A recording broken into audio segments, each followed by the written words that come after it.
This is the last thing that I'm going to do to this bike, and I'm going to change the front signals to match the black nickels in the rear. I just hate these big old things, so let's get started on this. Let's get right after it here. First thing I want to do is take the key out of the ignition. When we cut these wires, we cannot have that key on or you'll blow a fuse, so take the key out. And then the first thing we'll do is cut the wires that are coming out of the bottom here. I snip those off, and then we're going to take this signal light off. I've got my 8mm socket wrench here, and I'm going to remove these screws from the back side right here.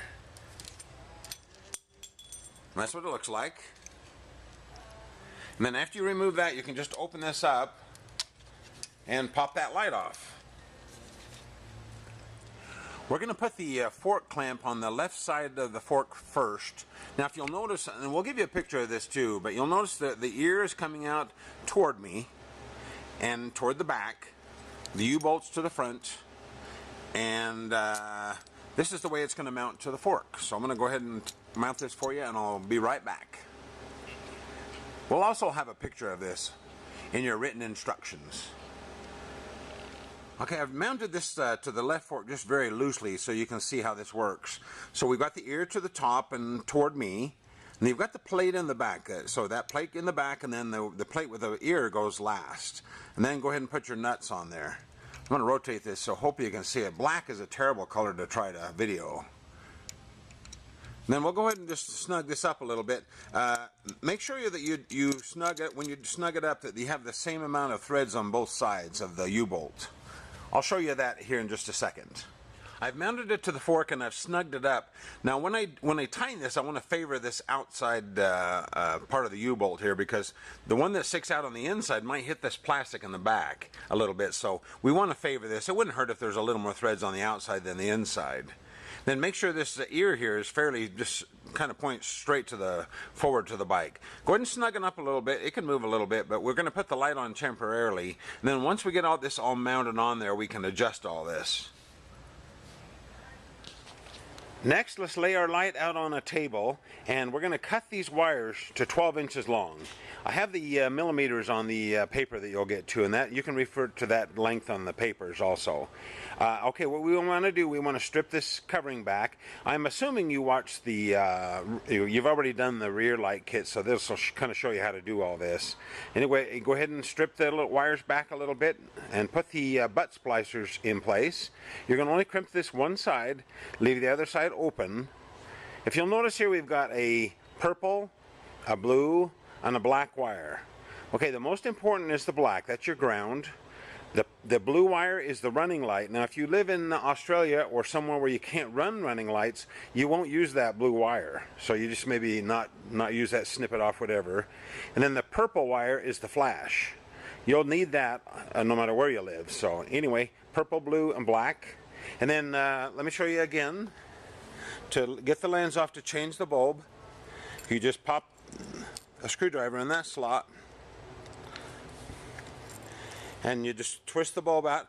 Again, it's an 1157 standard bulb.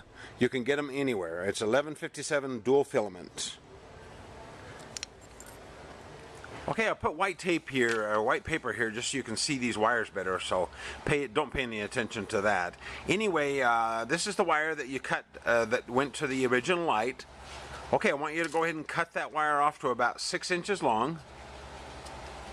And then go ahead and strip the ends off these 3 wires. There should be, on this left side, there should be a green, a solid orange, and an orange with a white stripe. So go ahead and cut those like that and strip the ends off, get them ready for those butt splicers.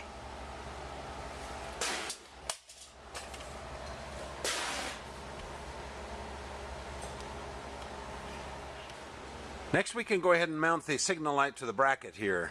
Now this is the machine screw that it comes with. Use the lock washer,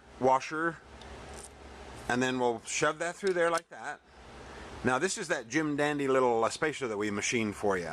If you'll notice, it has a big end and a little end. So go ahead and put the big end, the large end, next to the bracket, and then we'll screw the small end into the light itself.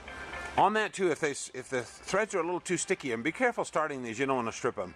You can go ahead and put a little oil on there too. That sometimes will let them screw in a little easier. We're going to have to put heat shrink on these wires before we crimp them. So what we'll do is we'll put the big heat shrink on first. Now measure this distance from about here to here where these wires are exposed. On mine it's about 4 inches. So what I did is I cut a piece of the big heat shrink about 6 inches long, just about an inch overlap on each end. You go a little more than that, doesn't matter that much. This is the bigger kind of a flat heat shrink, and I've kind of squoze it to make it a little more round. So we're going to slide that on first, and then we're going to cut pieces of short heat shrink for these too. So you're going to have to follow this kind of closely. Now as you connect these butt splicers, what I want you to do is cut yourself some small heat shrink, just short pieces, enough to cover this butt connector. Make sure it covers both sides. You don't want a little bit of exposure, it'll short out. So cut little small pieces. Now it's really important that you slide those over the wire and then connect the butt splicer. Now don't panic. I mean, do this very carefully one at a time and try to remember that. I've actually done it and kind of got in a hurry before and done one and forgot. You can always wrap a little piece of electrical tape around one of them. That wouldn't hurt, as long as the other two are done. You just don't want these connectors touching each other or they'll short out. And then on the colors, there again, this will be on your sheet of paper. It'll be green to black. That's your ground. And it'll be solid orange to purple. Now that's the flasher, so it'd be solid color to purple, and that's the one that you'll use if you live in Australia or somewhere where you can't run running lights. And then the other one is a blue wire coming from the light, and that goes to the striped wire on the motorcycle. And there again, refer to the sheet of paper. So I'm going to connect this last butt splicer and heat shrink these one at a time, and be really careful. Don't get this heat shrink hot right here, or you will never slide it over these connectors. So be careful and don't get that big piece hot. I'm going to finish this last one, and then I'll show you how to finish this up. After you heat shrink these 3 wires together, before you pull the big heat shrink over them, you may want to just check and turn your key on and make sure that the light is working properly. And this one's working great. The flasher is flashing, and then when I shut that off, the running light is on. So we'll go ahead and finish this up. Now when you pull this big heat shrink over these wires, make sure the 3 are bundled together properly, and then if it's really tight, you can spray a little Windex or something, or water in the ends there. It'll help it slide over there. I think these are going to slide over just fine without. Yep, it's going to work. So I'm going to slide these over these wires, make sure it's about 1 inch on each end. Then I'm going to heat shrink this one. I'm going to show you some secrets on heat shrinking this big one. I finished heat shrinking the big heat shrink over the wires. Mainly don't get it too hot right up here where this wire joins the stock cover here, because I'm not sure that's a heat shrink, and you'd hate to burn a hole in that. So you can stay away from that edge a little bit. Then just go ahead and heat shrink that on there. And that looks really nice. I'm going to go ahead and show you how to tuck this all in, and then we're done with this side. And you can just go ahead and repeat the same process on the other. In the paper, we'll show you the wire colors.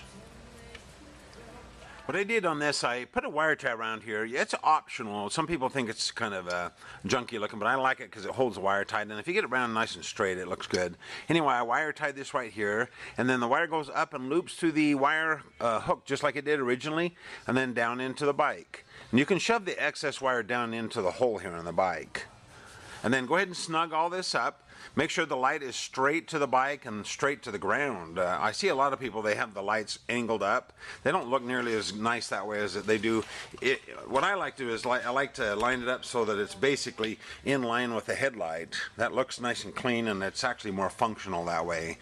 Okay, one other thing I'm going to do, I'm going to show you a little secret on the other side, because you have that one wire clip on the other side that holds the brake hose. We can either release that or bend it out of the way. I'll show you real quick before you do the other side.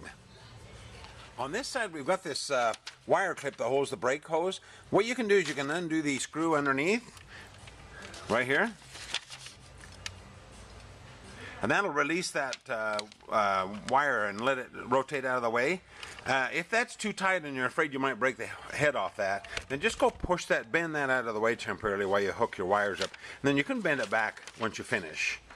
So do this same thing to this side. Make sure you follow the instructions really closely. I'll give you the written instructions on the striped wires and the solid and the green wire. So anyway, do that side and then double check everything. Make sure everything's nice and snug, but don't get too carried away on this U-bolt. We give you an extra one in case you break it, but you just don't need to get that carried away when you tighten the bolts on the back. Just as long as it doesn't move, it'll tell you instantly that it's getting tight enough. So anyway, that's it. They look really good on there.